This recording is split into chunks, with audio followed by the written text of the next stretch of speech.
और बताओ। बस यही हुआ पूरा दिन। अच्छा, कुछ और बताओ। क्या बताऊं, सब तो बता दिया। 1 घंटे से मैं ही तो बोली जा रही हूँ। अरे कुछ और बात कर लो, किसी और चीज के बारे में बता दो यार। ऐसा भी क्या हो गया? अनुभव, क्या बताऊं यार, कितना बताऊं। कभी आप भी कुछ बोल लिया करो। हर चीज को बताने का टेका मेरा ही है क्या? डेली का यही सीन है। तुम आते हो और बस और बताओ करने लग जाते हो। कभी खुद से भी कोई बात कर लो। यार आपको पता है ना मैं कितना थक जाता हूँ दिन भर काम करते करते। मेरा दिमाग इतना फ्रस्ट्रेटेड हो जाता है कि मुझे रात को बस आप चाहिए होती हो।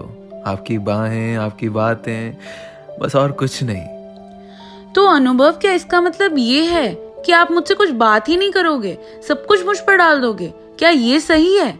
अगर मैं आपको समझ रही हूँ तो आप भी तो मेरी फीलिंग्स को समझो कि मुझे भी बुरा लग सकता है। मैं भी थकी हुई होती हूँ, मैं भी आपको सुनना चाहती हूँ।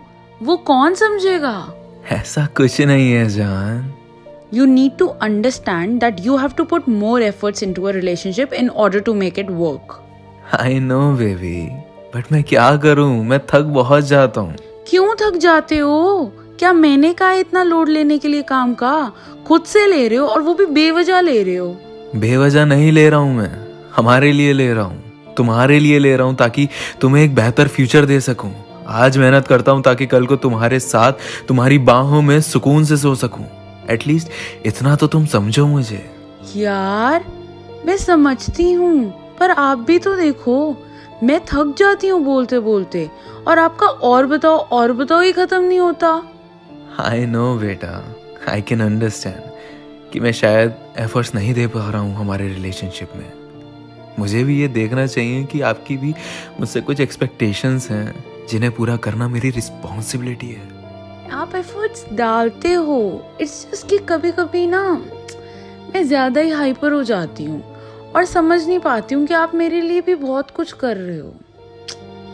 आई am sorry to baby, and I will try to improve कि मैं ज्यादा और बताओ ना करूं और खुद से तुम्हें चीजें बताऊं and have a healthy conversation with you.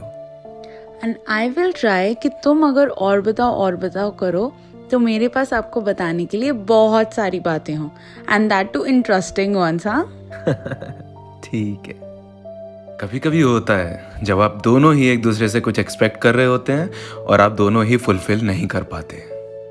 तो ऐसे में अपने आप को शांत रखकर एक दूसरे की चीज़ों को समझना चाहिए, बिना ईगो के माफ़ी भी मांगनी चाहिए अपनी गलती के लिए, और कोशिश करनी चाहिए कि जो आपके पार्टनर चाहते हैं वो पूरा कर सकें। ईगो रिलेशनशिप को ख़त्म कर देता है, चाहे वो मेल ईगो हो या फीमेल ईगो। आप खुद डिसाइड करिए कि आपको उस इंसान से प्यार है या खुद के ईगो से।